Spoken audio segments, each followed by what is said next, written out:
Birds of a feather don't always flock together. Sometimes they're very aggressive and territorial, which is the case in Perch, the 2 to 5 player game from Inside Up Games, who helped sponsor this video.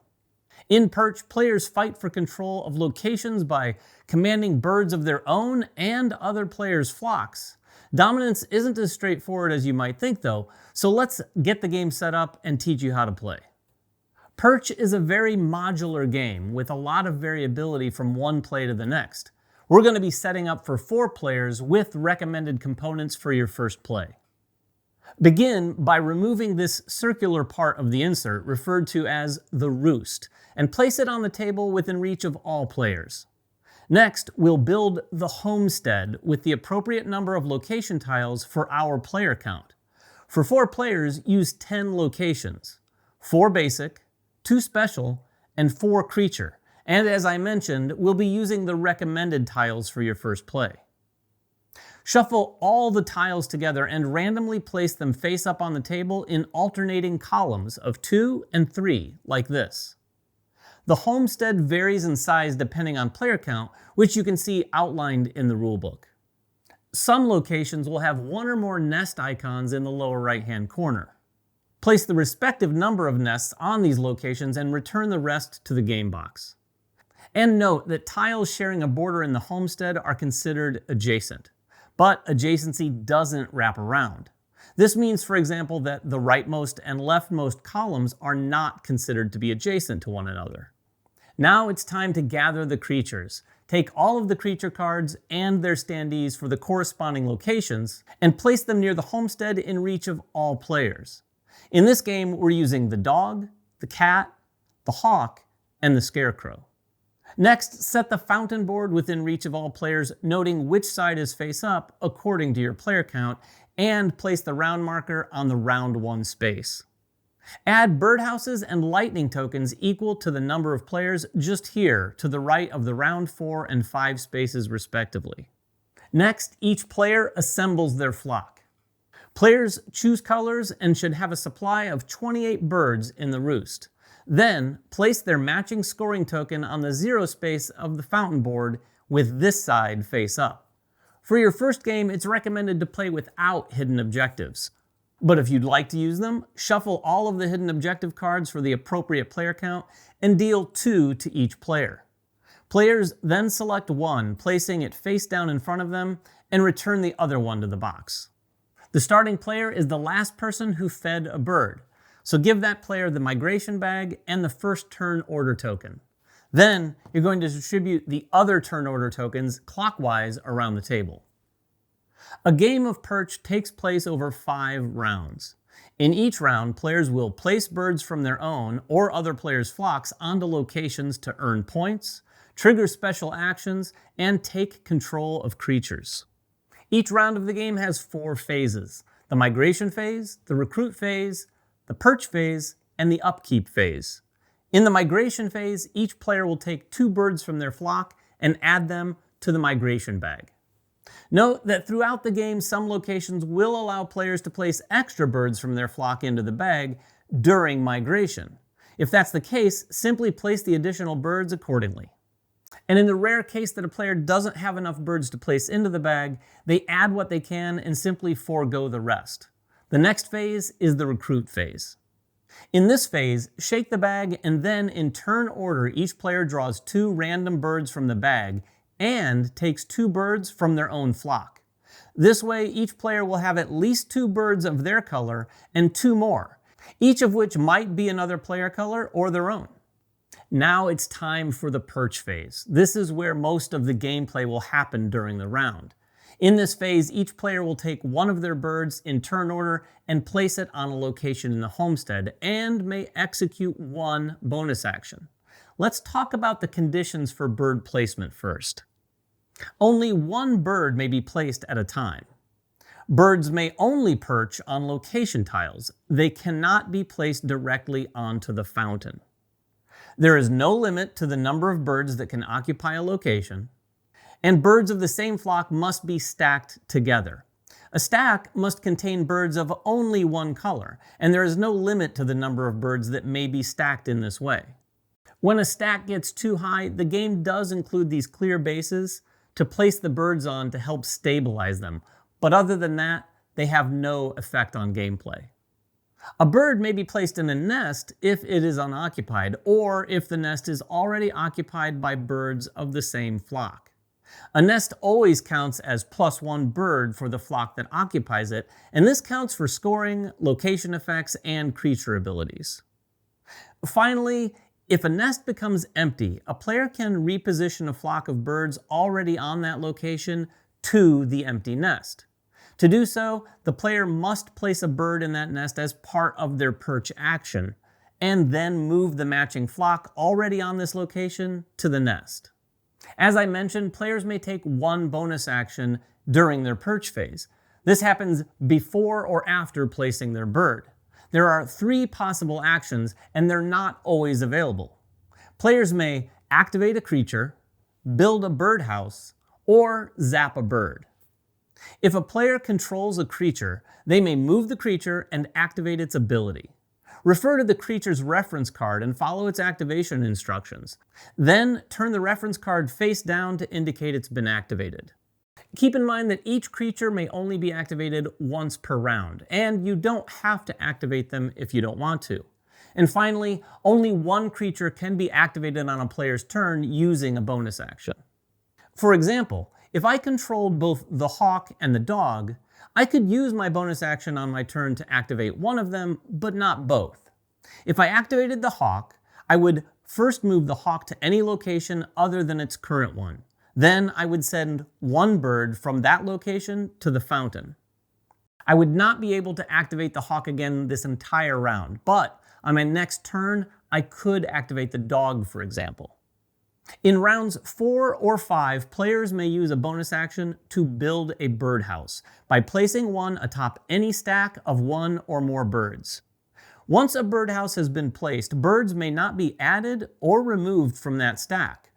A birdhouse also counts as one more bird for the flock that it's placed on, for all purposes, and regardless of who placed the birdhouse. And that stack cannot be affected by creatures or lightning tokens. What's a lightning token, you ask? Well, that brings us to the last option for our bonus action, zapping a bird. In round 5, players may use a bonus action to remove one bird from any location using their lightning token. The player whose bird was zapped then places their bird on the fountain. A player may zap a bird from any player's flock, including their own, or they may zap an unoccupied nest, in which case the nest is returned to the box instead of the fountain. Birds may only be zapped from a location tile, not from the fountain. And as I mentioned, lightning cannot affect a bird protected by a birdhouse. The perch phase ends when all players have placed all of their birds onto the homestead, and then it's time for the upkeep phase, where players will score each location, determine the new player order, trigger any locations that activate during the upkeep phase, and advance the round marker. Score each location starting from the leftmost column, top to bottom, before moving on to the next column. Score all locations, noting that those without any birds are not scored.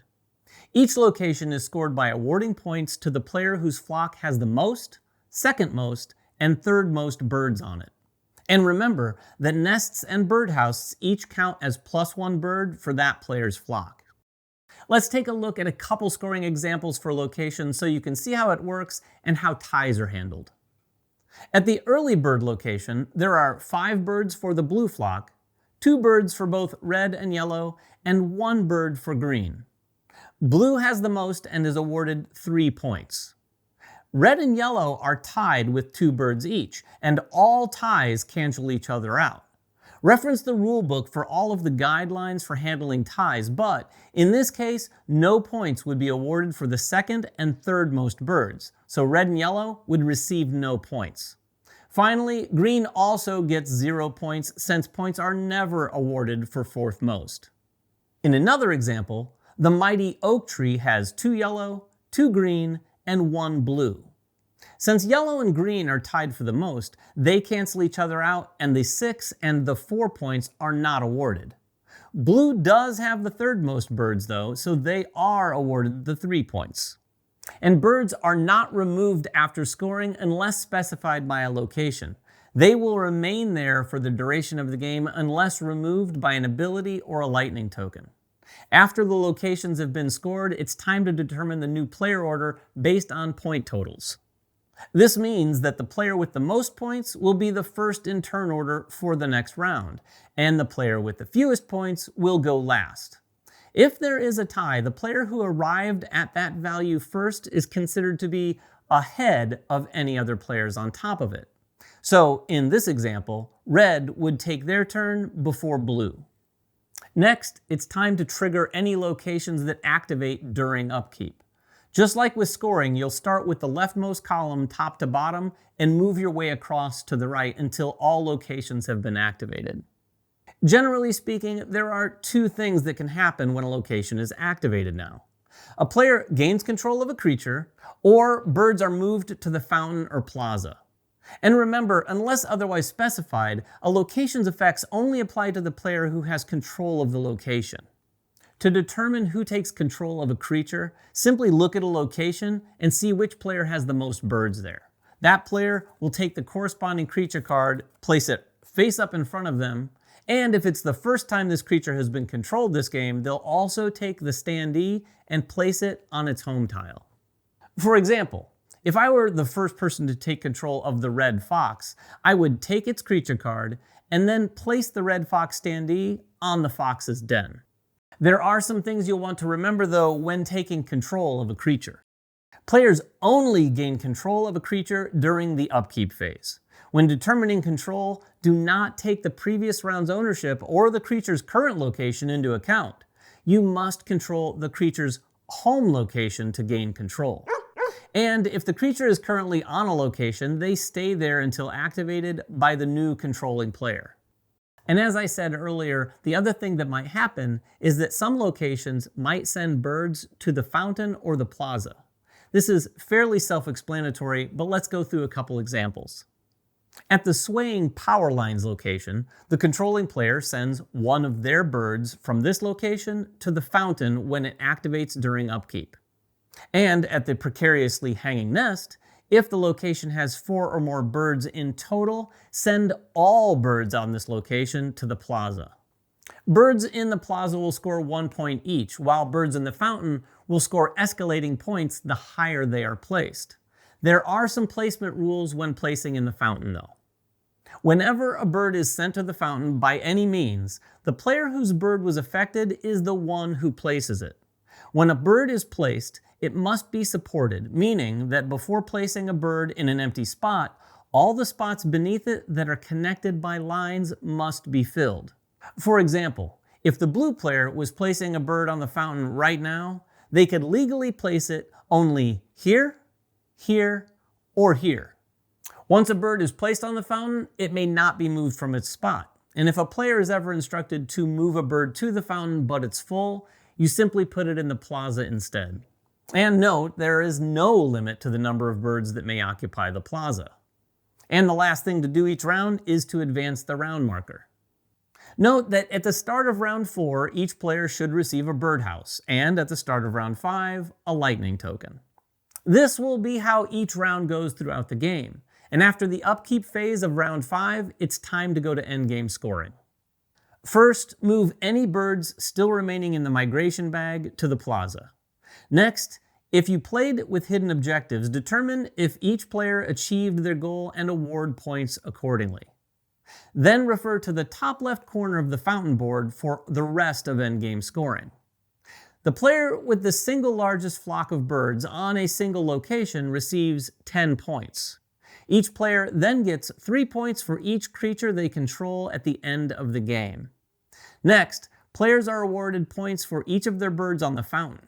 For example, the yellow player in this case would get 6 points. And finally, birds in the plaza are worth 1 point each. And of course, the player with the most points wins. In case of a tie, the player with the largest flock on a single location wins, and if players are still tied, then the player with the most birds on the fountain wins. Otherwise, it's a shared victory, or you could have the wins cancel each other out and simply play again. But that is how you play Perch. If you have any questions at all, please check the FAQ on the back of the rulebook, or as always, get down in the comments below and ask anything you'd like. I'll try to answer what I can. Until next time, of course, make sure everyone has fun at the table, and we'll see you then.